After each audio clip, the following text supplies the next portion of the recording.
The United States federal government should substantially decrease its agricultural subsidies for domestic agriculture. The time is ripe for an agricultural subsidies topic. United States agriculture plays a profoundly important role our day-to-day lives, a fact that has become increasingly apparent for students and families across the country due to steadily rising food costs and grocery bills. The decisions over what types of agricultural products we choose to prioritize have enormous effects on everything from the overall health of the economy to food options or lack thereof that we see on grocery store shelves.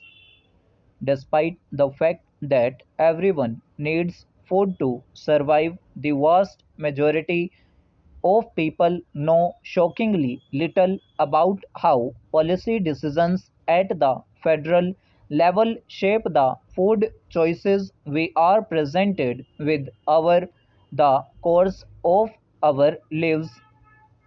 There are obvious connections for all students to this topic because all students make choices about what to eat, and millions of students eat school lunches each year. Food is one of the largest expenses in the American household, and our federal food policies directly affect food deserts, school lunches, urban and rural farming, and access to healthy, affordable food options. Under the proposed topic, affirmatives would argue to eliminate particular types of subsidies, crop insurance, disaster preparedness, direct payments, etc., or to substantially decrease agricultural support through subsidies for particular crops. Students can assess advantage ground that includes arguments about trade, international relations, the environment, and public health, among many others.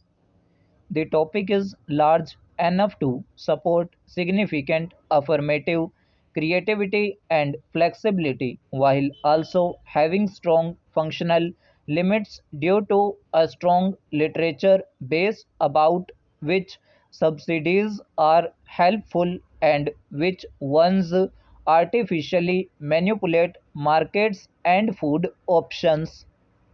Additionally, one of the strengths of this topic is compared to past domestic resolutions is that there is a clear need for federal action as subsidies are provided at the federal level and thus state government policies will have very little effect on the topic. On the negative, students will be presented with a robust array of built-in disadvantages and case arguments that ensure debatability and clash for both novice and varsity competitors alike. There are a substantial number of core topic disadvantages that students could read, including food prices and the health of the agricultural industry, as well as core case offense with the subsidies good bad debate. The strength of the farm lobby will also ensure a year of excellent politics debates. Students can choose from a variety of counter plans such as caps, limits, condition, counter plans, removing trade barriers, and international actors. Negative teams have access to substantial literature about why subsidies are good and should not be decreased, such as the negative impact removal of subsidies would have on international relations and the economy. students can also enjoy a wealth of interesting and relevant critic literature that critiques American agriculture production from lenses based on race, xenophobia, capitalism, settler colonialism, and others. This resolution is elegant, simple, and grounded in the literature, and the nature of the topic has massively changed since the last time it was debated in high school 1986, 87, and college 2008 9 when the provisions of the Farm Bill were quite different, and yet we know that the topic can sustain a full year of engaging and competitive debates.